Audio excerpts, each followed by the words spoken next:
உங்களுடைய தங்கம், வெள்ளி, வைர நகைகளை உடனே செல் பண்ணுமா? நம்பிக்கையான நிறுவனம் Max Gold. Call 04445454545. Max Gold, cash for gold.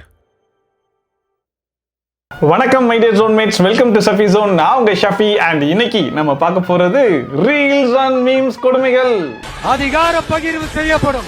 Vanni அரசு என்னும் நான் தமிழ்நாட்டு அரசின் அமைச்சர் என்ற முறையில் அவன் யார் மூலமா போனான்னு உங்களுக்கு தெரியாதுன்னு. இல்ல யார் மூலமா மேல போனான்னு அவன் திறமை வச்சு தானே போயிருக்கான். வாட்டர்மேனா மக்கள் நினைச்சா யாரனாலும் எந்த நேரத்துலனாலும் எந்த பதவியிலையும் உச்சத்துக்கும் கொண்டு போய் உட்கார வைக்க முடியுமா? இவரை வந்து நம்ம கேள்வி கூட சார், இவரை முதல்ல இன்டர்வியூ எடுத்தது யார் சார்? வர்றவங்க எல்லாம் வைன் ஷாப்லயே வந்து கை வச்சேன்னு அர்த்தம். மனுஷன் திப்பிலே இருந்துச்சு, அது ஒண்ணுதான். என்ன அதையே முறீங்க? வழக்கம் போல தான் இன்ஸ்டாகிராமை ஸ்க்ரோல் பண்ணும்போது நம்ம கண்ணில் மாட்டினா இன்ட்ரெஸ்டிங்கான, ஃபன்னியான, கிரிஞ்சான, அமானுஷ்யமான பல ரீல்ஸ் அண்ட் மீம்ஸ் எல்லாம் உங்களுக்காக தேடி கண்டுபிடிச்சி எடுத்து வந்திருக்கேன். பார்த்துடலாமா? எல்லாம் நம்ம அன்பான ஃபேன்ஸ்க்காக. இன்னொரு பெரிய ஸ்கேம் என்னன்னா, ஒவ்வொரு இன்ஃப்ளூயன்சர்ஸ் ஒவ்வொரு குழந்தைகளையும் வச்சு ஜூலி நீ என்ன பெரிய ஆள் தெரியுமா அப்படிலாம் பேச வைக்கிறீங்களே, வெக்கமா இல்ல? இன்ஃப்ளூயன்சர்ஸ்க்கும் உங்க பேரண்ட்ஸ்க்கும் இன்ஃப்ளூயன்சர்ஸ்க்கும் கிடைக்கிற அந்த 10,000 ரூபாய் காசுக்காகவே அவ்வளவு தூரம் பேசுனீங்க? காசுக்காக பேசுறத பத்தி யார் இங்க பேசுறது வசதியே இல்லாம போச்சு போலயே. இன்ஃப்ளூயன்சர்ஸ்க்கும் கிடைக்கிற அந்த 10,000 ரூபாய் காசுக்காகவே அவ்வளவு தூரம் பேசுனீங்க? கால கொடுமை கதிரவா, 10,000 ரூபாய் காசை வாங்கிட்டு இப்படி எல்லாம் பேசுறீங்களே, உங்களுக்கு எல்லாம் வெக்கமா இல்லையா அப்படின்னு சொல்லிட்டு பேசக்கூடிய ஜூலி அவர்கள் வெறும் 200 ரூபாய்க்கு தானே மாரடிச்சு கிடந்தாங்க. அப்ப அவங்கள பார்த்து மத்தவங்க எல்லாம் என்ன கேள்வி கேட்கணும்? அட வெக்கம் கெட்டவங்களா, இதுக்கு எதுக்குடா வெள்ளையங்கிலி மாலையன்னு மானம் கெட்ட அயோக்கிய பள்ளிலாம் பொழப்பத்தை புழுத்த வேலையலாம். என்னமோ இவங்க காலங்காலமா அரசியல்லையே ஊறி போனவங்க மாதிரி ஜல்லிக்கட்டுல போய் ஒரு 4 கத்தி ஃபேமஸ் ஆனதுனால பிக் பாஸ் வாய்ப்பு அங்க போய் இருக்கிறதையும் கெடுத்து விட்டு வந்துட்டு இப்போ திடீர்னு ஒரு கேஸ்ல மாற்ற மாதிரி வந்த உடனே எங்க போய் பதுங்கினா பாதுகாப்பா இருக்கலான்னு போய் பதுங்கி அதுக்காக பேசிட்டு இப்போ இவங்க என்னெல்லாம் பேசுறாங்க பாத்தீங்களா? உங்களுக்குலாம் அறிவில்ல, பகுத்தறிவில்ல. இதெல்லாம் நீ கண்ணாடியை பார்த்து உனக்கு நீயே கேட்டுக்க வேண்டிய கேள்விமா. உங்களுக்குலாம் அறிவில்ல, பகுத்தறிவில்ல. என்ன பாக்குற? துப்புறானேனா? உன் மூஞ்சில வேற யாரும் துப்ப கூடாது பாரு, அத நான் துப்புறேன். ஏன் ஃபேமஸ் 18 வயசுக்கு அப்புறம் ஓட்டு போடணும்னு சொல்லி இருக்காங்க. அப்பதான் வந்து சிந்தனை வரும். உங்களை குழந்தைங்களுக்கு பாலிடிக்ஸ் கத்து கொடுக்காதீங்க எல்லாம் இங்க யாரும் சொல்ல, எஜுகேட் பண்ணுங்க, தப்பு இல்ல. ஆனா என்ன மாதிரி எஜுகேட் பண்றீங்க? கால கொடுமை என்னன்னா பாருங்க, யாரெல்லாம் அறிவுரை சொல்லி அவங்க கேட்க வேண்டிய நிலைமையில இப்ப இருக்கோம் பாத்தீங்களா? அதை நினைச்சாதான் ரொம்ப கொடுமையா இருக்கு. ஏன் ஃபேமஸ் 18 வயசுக்கு அப்புறம் ஓட்டு போடணும்னு சொல்லி இருக்காங்க. அப்பதான் வந்து சிந்தனை வரும். நீலாம் அட்வைஸ் பண்ற அளவுக்கு நான் ஆயிட்டேன் பாத்தியா? பேசாம ஜூலி அவர்களே, நீங்க ஒன்னே ஒண்ணு பண்ணுங்க. அடுத்தவங்களுக்கு நல்லபடியா அறிவுரைலாம் சொல்றீங்க பாத்தீங்களா, அதை அடுத்தவங்களுக்கு சொல்றதை நிப்பாட்டிட்டு முதல்ல உனக்கு நீயே சொல்லிக்கோமா, அதுதான் கரெக்டா இருக்கும். பொய்க்கு மேல பொய் சொல்லிட்டு இருக்கே ஜூலி, நீ வெளியே இறங்க வச்சுக்கோ, ஆளுங்க காரி துப்புவாங்க. தப்பு செஞ்சு மன்னிப்பு கேட்டா அவன் மனுஷன், தப்பு செய்யாம மன்னிப்பு கேட்டா அவன் புருஷன். போடு போடு போடு போடு போடு. ஐயோ, இந்த நேரம் பார்த்து விசில் வர மாட்டேதே. இதெல்லாம் கல்வெட்டிலே செதுக்கி வைக்கலாமே. எப்பேற்பட்ட வசனம்! இப்படி மாட்டிக்கிட்டீங்களே? மாட்டிக்கிட்டனா? ஆமாண்ணே. ஐயோ, நான் எதுக்கு இவ்வளவு ஆர்வமா இருந்தேன்? வீட்டுல வேற வீடியோ பார்ப்பாங்களே, என்ன இப்படி சொல்லிட்டாப்ல? கொஞ்சம் மாத்தி சொல்லிருக்கலாம். சமாளிச்சுட்டாராமா. மன்னிப்பு கேட்கணும், கேட்டுக்கிட்டே இருக்கணும். கல்யாணம் முடிச்சு அதுக்குள்ளேவா புரிஞ்சுக்கிட்ட மனுஷனுக்கு இப்பதான் ரீசெண்டா கல்யாணம் ஆச்சு, அதுக்குள்ள வாழ்க்கையின் தத்துவத்தையே கக்குன்னு கக்க ஆரம்பிச்சிட்டாப்லையே. அதான் கல்யாணம் ஆயிருச்சே. இதுல இருந்து என்ன தெரியுது அப்படின்னு சொல்லி பாத்தீங்கன்னா, கல்யாண வாழ்க்கை அப்படிங்கறத தூரத்துல இருந்து பார்க்கும்போது எப்படா அதுக்குள்ள போவோம் அப்படின்னு சொல்லிட்டு ரொம்ப ஆவலா இருக்கும். ஆனா உள்ள போனதுக்கு அப்புறமா தான் ஒழுங்கா அங்க நின்று வேடிக்கை பார்த்திருக்கலாமோ அப்படின்னு தோணும். தூங்குனா கத்ரா, எந்திரிச்சா கத்ரா, சாப்பிட்டா கத்ரா, சாப்பிடலனா கத்ரா, வேலைக்கு போனா கத்ரா, வேலைக்கு போலனா கத்ரா, முடியல. ஆனா இப்ப நான் சொல்லும் போது கல்யாணம் ஆகாத பசங்களுக்கு எல்லாம் கேட்கும் போது யாரா இவன் உளறிக்கிட்டு இருக்கான் அப்படிங்கிற மாதிரி தான் தோணும். ஆனா நாளை பின்ன நீ அதுக்குள்ள போவே இல்லையா, அன்னைக்கே சொன்னா அவன், நான் தான் கேட்காம விட்டுட்டேன்னு அன்னைக்கு தோணும் உனக்கு. நம்ம ஊருக்காரன் ஏவன் சொல் பேச்சு கேக்குறீங்க, அதான் பட்டு திருந்தருன்னு விட்டுட்டேன். Cockroach Janata party. மோடிக்கு வேலைக்கு போகாத பசங்களை பார்த்தா கரப்பாம்பூச்சி மாதிரி தெரியுதா? 2029ல 2 பேருக்குள்ள தான் போட்டியே. ஒன்னு சிஜேபி, இன்னொன்னு பிஜேபி. அது வேற ஒண்ணும் கிடையாது. இப்ப திடீர்னு பாத்தீங்கன்னா காக்ரோச் ஜனதா பார்ட்டி அப்படிங்கிற மாதிரி ஒரு பார்ட்டியை இன்ஸ்டாகிராம்ல ஓபன் பண்ணி விட்டானுங்க. குபு குபு குபுன்னு ஃபாலோ பண்ண ஆரம்பிச்சிட்டானுங்க. எனக்கு தெரிஞ்சு இப்ப வரைக்குமே 23 மில்லியன் தாண்டி போயிட்டு இருக்கு போல. அதிகார வர்க்கத்தின் சாட்டையடி விமர்சனங்களுக்கு இளைஞர்கள் தங்களின் பாணியில் கொடுத்திருக்கும் இந்த டிஜிட்டல் பதிலடி இந்திய அரசியல் வரலாற்றில் ஒரு புதிய ட்ரெண்டாகவே மாறிவிட்டது. நிறைய பேர் பாரதிய ஜனதா கட்சி இருக்கு இல்லையா, அதே மாதிரி காக்ரோச் ஜனதா கட்சி அப்படிங்கிற மாதிரி உண்மையிலேயே ஒரு கட்சியை ஆரம்பிச்சிருக்காங்க போல இருக்கு. அதுலதான் இவ்வளவு பேர் ஜாயின் பண்ணிட்டு இருக்காங்க போல இருக்கு அப்படிங்கிற மாதிரி நினைச்சிட்டு இருக்காங்க. ஆனா அது உண்மை கிடையாது. இது வந்து டிஜிட்டலா கிரியேட் ஆன ஒரு கட்சி தான். அதுக்கு பின்னணியில் கூடிய விஷயம் என்ன அப்படின்னு சொல்லி பாத்தீங்கன்னா, chief justice of India Suryakant அப்படிங்கிறவர் இருக்கார் இல்லையா, அவர் வந்து வேலை இல்லாத இளைஞர்களையும் டிஜிட்டல் ஆக்டிவிட்டிஸ் இருப்பாங்க இல்லையா, அவங்களெல்லாம் வந்து காக்ரோச்சஸ் மாதிரி போய் ஒளிஞ்சுக்கிறாங்க, காக்ரோச்சஸ் அப்படிங்கிற மாதிரி மென்ஷன் பண்ணிட்டாரு. ஸோ அதை பார்த்துட்டு தான் அபிஜித் தீப்கே அப்படிங்கிறவர் எங்களெல்லாம் காக்ரோச்சஸ் சொல்றீங்களா, நாங்க எவ்வளவு காக்ரோச்சஸ் இருக்கோன்றத காட்டுறோம் அப்படின்னு சொல்லி இன்ஸ்டாகிராம்ல ஆரம்பிச்சது தான் இப்ப இவ்வளவு வைரலா வந்து நிக்குது. இந்திய தலைமை நீதிபதி சூர்யாகாந்த் வேலை வாய்ப்பில்லாத சில இளைஞர்கள் கரப்பான் பூச்சிகளைப் போல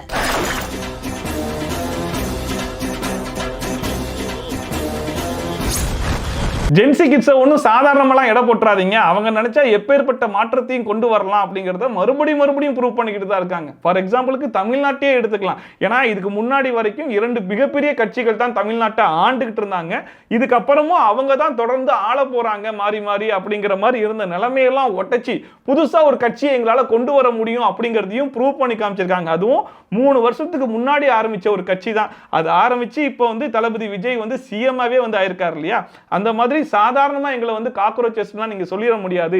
அப்படி சொன்னீங்க அப்படின்னா எங்களுடைய ஸ்ட்ரென்த் என்ன அப்படிங்கிறதையும் காட்டுவோம் அப்படிங்கிறத காமிச்சிருக்காங்க. ஸோ இதுக்கப்புறமா வச்சு இந்த ஜென்சி கிட்ஸை சாதாரணமா எடை போடுறத கொஞ்சம் நிப்பாட்டினா நல்லா இருக்கும். வந்த அன்னைக்கே கண்ணுகளை கத்திய விட்டு ஆட்டிட்டானே, டேஞ்சரஸ் பிள்ளை. இவனை கேர்ஃபுல்லா தான் ஹேண்டில். இதுல இன்னொரு ஹைலைட்டான விஷயம் என்னன்னு சொல்லி கேட்டீங்கன்னா, திண்ணையில கடத்தவனுக்கு திடீர்னு அடிச்சான் யோகா அப்படிங்கிற மாதிரி. இவ்வளவு நாளா அந்த கற்பாம்பூச்சியெல்லாம் பார்க்கும்போது விளக்கமாற வச்சு அடிச்சுக்கிட்டு இருந்தோம், அதுக்கு பாய்சன்லாம் வச்சு கொண்டுகிட்டு இருந்தோம். இப்போ இவ்வளவு பெரிய கட்சியோடைய ஓனரே அதுவாயிடுச்சா இல்லையா, அதனால கற்பாம்பூச்சியோடைய ரியாக்ஷன் எப்படி இருக்குதுன்றதுக்கு ஒரு மீம் போட்டிருக்காங்க.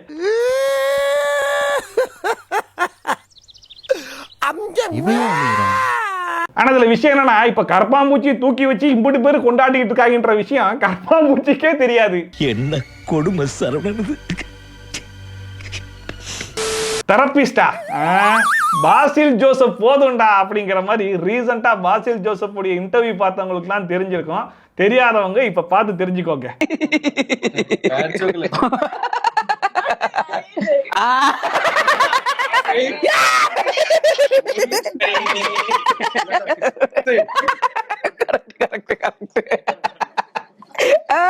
அந்த சிரிப்புல ஏதோ ஒண்ணு இருக்குல்ல, அந்த மனுஷன் சிரிக்கும் போது பார்த்தா நமக்கே ஆட்டோமேட்டிக்கா சிரிப்பு வருது.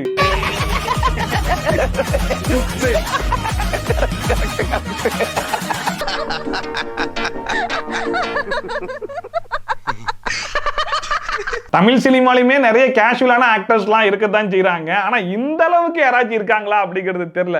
இந்த மனுஷனுடைய இன்டர்வியூஸ்லாம் இப்ப நான் கண்டினியூஸா பார்க்க ஆரம்பிச்சிட்டேன். எல்லா இடத்துலயுமே வந்து ரொம்ப கேஷுவலா ரொம்ப ஜாலியா அந்த இன்டர்வியூ எடுக்கிறாங்க இல்லையா, அவங்கள வந்து ஒரு இன்டர்வியூவரெல்லாம் பாக்குறதுக்கு ஒரு ஃப்ரெண்டு மாதிரி இறங்கி இந்த மனுஷனை கலாய்ச்சிக்கலாம் இருக்காப்ல. எஞ்சி மிட்டாய் அங்க இருக்கா அந்த மாதிரி எஞ்சி மரப்பே சிஎம் ஆயிரத்துக்கு வாய்ப்பு இருக்கானா? வாட்டர்மேனா சிஎம் ஆயிரத்துக்கு வாய்ப்பு இருக்கானீங்க? சினிமாவிலே என்ன பிள்ளையார் சொல்லி விதையோ படலையே சொல்லும், அதுக்கு நீ சிஎம் ஓப்பனிங்ல நல்லா தான் இருக்கு, ஆனா உங்ககிட்ட பினிஷிங் சரியில்லையாப்பா. உங்க தானே இருக்கா, உங்களை நோக்கி தானே நீங்க கேட்ட क्वेश्चन சூப்பர் क्वेश्चन. அதாவது மக்கள் நினைச்சா 50 வருஷம் ஆட்சி கட்சி நடத்துனாங்க, 50 வருஷம் ஆட்சி நடத்துனாங்க, ஓகேவா, பெரிய லெவல்ல இருந்தாங்க. 14 மந்திரிகள் எல்லாத்தையுமே வந்து சுக்குநூறா உடைச்சு ஒருத்தர் உங்களை மாதிரி 2K கிட்ஸ் உங்களை மாதிரி நபர்களால போய் சிஎம் பதவியில உட்காந்துட்டாரு. அதுக்கு மக்கள் நினைச்சா யாரனாலும் எந்த நேரத்திலனாலும் எந்த பதவியிலையும் உச்சத்துக்கும் கொண்டு போய் உட்கார வைக்க முடியுமா? இதுதான் நீங்க கேட்டது உண்மைதான். 2K கிட்ஸ் பசங்க போங்கடா. ஃபர்ஸ்ட் எல்லாரும் ட்ரோல் பண்ணுவாங்க, கிண்டல் பண்ணுவாங்க, இது பண்ணுவாங்க. நாள் ஆக ஆக ஆக ஆக அவங்களுக்கே அது பிடிக்க ஆரம்பிச்சிருப்பா. பெரிய நடிகர்களுக்குமே ட்ரோல் மூலியமா தான் பெருசா ஃபேன்ஸ் கிளப் உருவாச்சு. உண்மையா இல்ல, அதாவது இந்த மனுஷனை கூட விட்டுறலாங்க, ஏன்னா அவங்க அப்படிதான் பேசுவாங்கிறது ஊரறிஞ்ச விஷயம். ஆனா அந்த ரிப்போர்ட்டர் கேட்கிற நீங்க அடுத்த சிஎம் ஆகிறதுக்கு வாய்ப்பு இருக்கா? ஏன்னா இப்ப விஜய் வேற விட்டு தொழில விட்டு போயிட்டாப்ல, அந்த இடத்துல நீங்க தானே இருக்கீங்களா? இவரை வந்து நம்ம கேள்வி கூட சார், இவரை முதல்ல இன்டர்வியூ எடுத்தது யார் சார்? இன்னைக்கு அதுலயும் இந்த தர்பூசணியை பாருங்க, ஆரம்பிக்கும் போது நல்லா தான் ஆரம்பிச்சான். நான் கூட திருந்திட்டான் போல இருக்குன்னு நம்பலாம் செஞ்சுட்டேன். நான் இன்னும் சினிமாலேயே பிள்ளையார் சொல்லி போடல, என்ன போயிட்டு சிஎம்ன்றீங்களே அப்படின்னு சொல்லி ஆரம்பிச்சுட்டு. ஆனா நீங்க கேட்ட கேள்வி நல்ல கேள்விதான், அது உண்மைதான், நடக்கிறதுக்கு வாய்ப்பு இருக்கு. ஏன்னா இப்ப இருக்க 2K கிட்ஸ் யாரை வேணாலும் சிஎம் ஆக்குறாங்க. அதனால என்ன கூட ஒரு நாள் சிஎம் ஆக்கினாலும் அதுக்கு நீங்க ஆச்சரியப்படுறது இல்ல அப்படிங்கிற மாதிரி பேசிக்கிட்டு இருக்கேன். ஃபர்ஸ்ட் எல்லாரும் ட்ரோல் பண்ணுவாங்க, கிண்டல் பண்ணுவாங்க, இது பண்ணுவாங்க. நாள் ஆக ஆக ஆக ஆக அவங்களுக்கே அது பிடிக்க ஆரம்பிச்சிரும். ஐயோ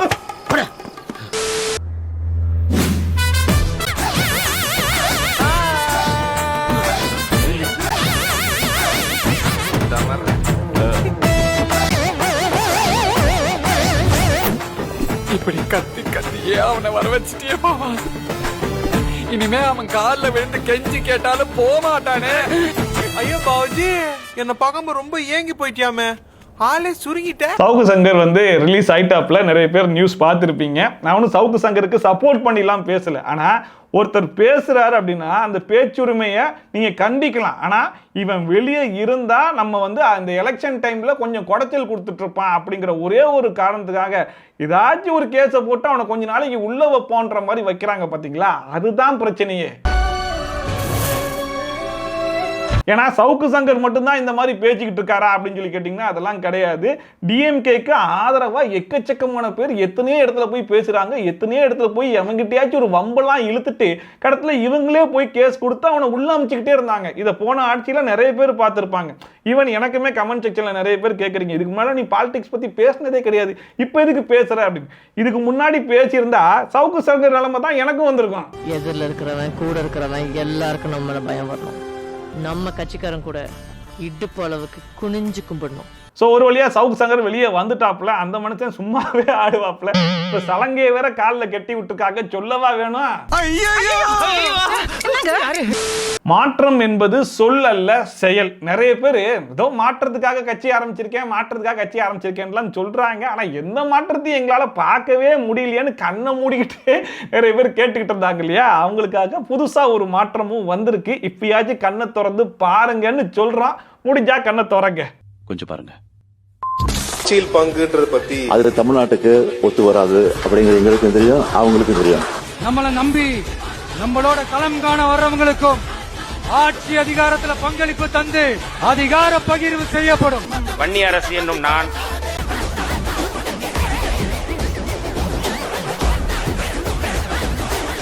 விசிகே கட்சியை சார்ந்த வன்னி அரசு அப்படிங்கிறவருக்கு இன்னைக்கு அமைச்சர் பதவி கொடுத்திருக்காங்க. சொன்னீர்களே செய்தீர்களா அப்படின்னு சொல்லி நிறைய பேர் கேட்டிருந்தாங்க. இன்னைக்கு செஞ்சிட்டாரே. ஆனா டிஎம்கே தலைவர் இதுக்கு முன்னாடி என்ன சொல்லியிருக்காரு, ஆட்சியில் பங்கு அப்படிங்கிறது தமிழ்நாட்டுக்கு ஒத்து வராது அப்படிங்கிறது எங்களுக்கும் தெரியும் அவங்களுக்கும் தெரியும் அப்படிங்கிற மாதிரி சொல்லியிருக்காப்புல. ஆனா அவங்க என்ன சொல்றாங்க அப்படிங்கறத அவங்க வாயால கேட்டாதானே நமக்கு தெரியும். அதாவது கூட்டணி கட்சின்னு சொல்லி சேர்றாங்க, அவங்களுக்குலாம் அமைச்சர் பதவி அப்படிங்கிறது ஒரு பெரிய கனவாவே தான் இருந்திருக்கு.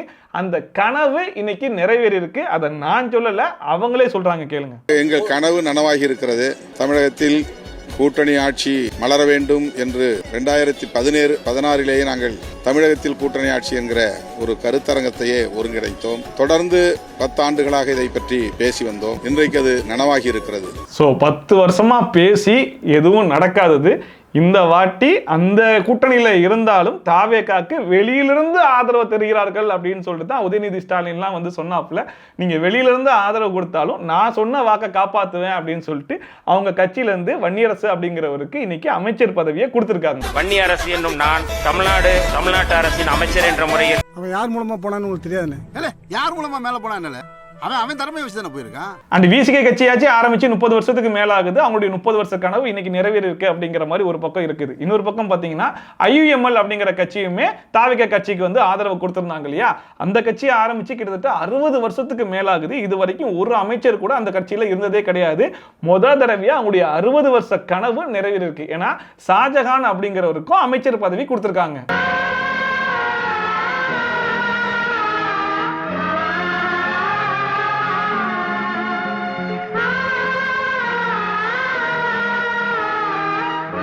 ஸோ இது எல்லாமே மாற்றம் அப்படின்னு சொல்லிட்டு நிறைய மாற்றங்கள் எடுத்து கண்ணு முன்னாடி வச்சாலும் திரும்பி நின்றுக்கிட்டு எங்க ஒன்றும் வரலையே அப்படிங்கிற கேள்வியை இன்னும் கேட்டுக்கிட்டு தான் இருக்காங்க.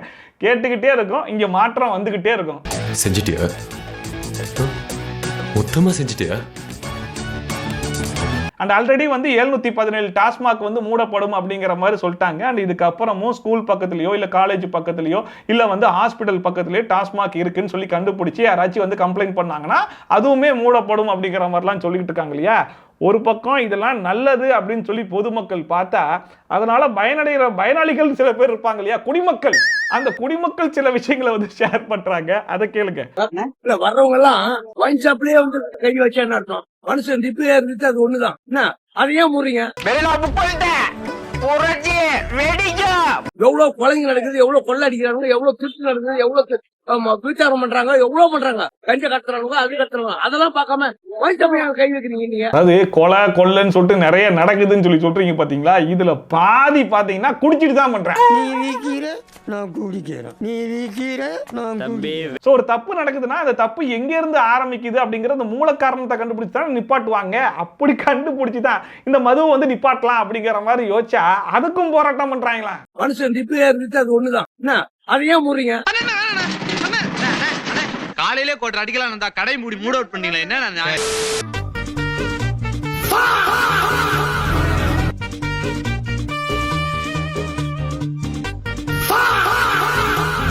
அவனை சொல்லி நிறுத்துங்களா? அவன் நிறுத்துற அந்த லூசுக்கு மட்டும் வந்து கேட்காம நிறுத்துற அவனை. அது ஒன்றும் இல்லைங்க, இன்ஸ்டாகிராமில் அவன் சும்மா இருக்காம புதுசாக ஃபீச்சரை இன்ட்ரோடியூஸ் பண்ணிக்கிட்டே இருக்கான். ஆல்ரெடி போஸ்ட் போடலாம், ஸ்டோரி போடலாம், ரீல்ஸ் போடலாம்னு சொல்லிட்டு எக்கச்சக்கமான ஆப்ஷன் இருக்குது. அது போக நீங்கள் வந்து இந்த டிஸ்கிரிப்ஷன் டைப் பண்ணணும், ஒன்றுக்கும் என்ன டைட்டில் கொடுக்கலாம் அப்படின்னு சொல்லி யோசிச்சுக்கிட்டு இருக்கணும். அதெல்லாம் விடுங்க, இப்போ யோசிக்க வேணாம். ஏதோ பார்க்குறீங்களோ டப்புன்னு எடுத்து போட்டுக்கிட்டே இருக்குன்றதுக்காக இன்ஸ்டன்ட்னு ஒரு ஆப்ஷனை இன்ட்ரோடியூஸ் பண்ணி விட்டேன். 50 பேரும் அதை போட்டு சாவடிச்சிட்டு இருக்காங்க. சூப்பர், இன்னும் கொஞ்சம் எதுக்கு அவன் வேற எவனையும் எக்ஸாம்பிளா சொல்லிக்கிட்டு ஈவன் நானே அந்த பொழப்ப தானே பாத்துக்கிட்டு இருக்கேன்.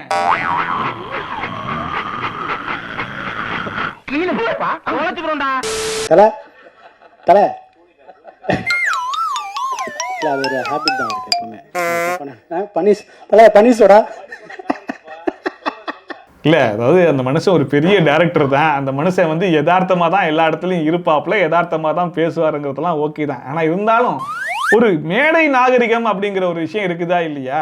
பேசிக்கிட்டு இருக்காங்க, அந்த இடத்துல நம்ம உட்கார்ந்துருக்கோன்னா இப்படியா படுத்து தூங்குறது? சரி, கண்ணாடி தான் போட்டுக்கீங்கல்ல, அப்படியே உட்கார்ந்து எவனுக்கும் தெரியாம தூங்குனா கூட ஓகே. மல்லாக்காவை படுத்து தூங்குறது இன்னும் இளவி அது எஃப்ஒன் ரேஸ் கார் சவுண்ட்லாம் வருது. என்னினிய தமிழ் மக்களே, கிராமத்து கரும்பு தோட்டத்தில் சுட்டித்திருந்த இந்த கருங்குயில் திரிசாவை கரம்பிடிக்க கனவுகளோடு வந்து கண்டமானதால் மீண்டும் தன் கிராமத்துக்கு சிறகுடிந்து செல்கிறது. அதாவது ஒரு பக்கம் சிஎஸ்கே குவாலிஃபை ஆகாம போனது கூட வருத்தம் இல்லைங்க. ஆனா ஒவ்வொரு மேட்சுக்கும் தோனி வரார், தோனி வர போறார், இன்ஜுரி ரெக்கவர் ஆயிட்டார், மறுபடியும் இன்ஜுரி ஆயிட்டார், அடுத்த மேட்சில் வந்துருவார், அதுக்கும் அடுத்த மேட்சில் வந்துருவார்னு சொல்லி சொல்லி டிக்கெட்டை வித்தீங்க பாத்தீங்களா? ஒரு பீலா அத மட்டும் என்னால மன்னிக்கவே முடியாதுடா.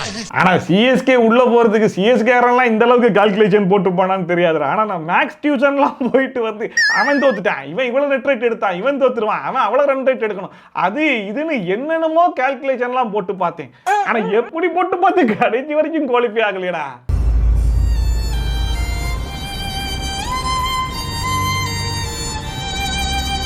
சிஎஸ்கே என் ஊருக்கு என்ன போக விடாமலே பண்ணிட்டீங்களா? இதுல இன்னொரு சுவாரஸ்யமான விஷயம் என்ன தெரியுமா? அவன் தோத்தா சரியாயிரும், இவன் கொஞ்சம் கம்மியான ஸ்கோர் அடிச்சா சரியாயிரும், இவன் தோக்கணும், அவன் ஜெயிக்கணும், இவன் ஜெயிக்கணும், அவன் தோக்கணும், மற்ற டீமை பத்தியே யோசிச்சுக்கிட்டு இருந்தோமே தவிர்த்து கடைசி வரைக்கும் சிஎஸ்கே எப்போ ஜெயிப்பாங்கன்னு கொஞ்சம் கூட யோசிக்காம விட்டுட்டேன். உங்களை நம்பி பேசினதுக்கு என்னப்பா 2-3 வீடியோவா இல்லாம இருந்துச்சு, இப்ப கடைசியா மறுபடியும் கொண்டு வந்துட்டீங்களே, என்னன்னு ஒன்றும் புரியல. லாஸ்ட் வீடியோல வேற ஒருத்தன் கேட்கறான், எங்கப்பா அமலா சாஜி வீடியோ காணா, அமலா சாஜி வீடியோ இல்லாம என்னால பார்க்க முடியலன்னு கேட்கறேன். ஸோ அதுக்காக வச்சிருப்பாங்கன்னு நினைக்கிறேன். ஸோ அவங்களுக்காக பாத்துக்கிறேன்.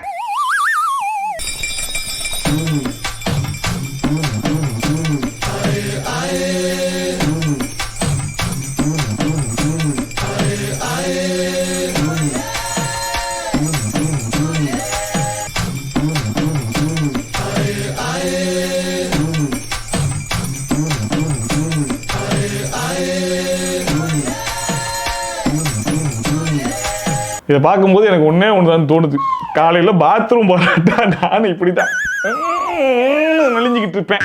அந்த மாதிரி சோம்போல் முறிக்கிறதையே கொஞ்சம் கொஞ்சம் டிஃப்ரெண்டா டான்ஸ் பண்ணிட்டு இருக்கு போல இந்த புள்ள.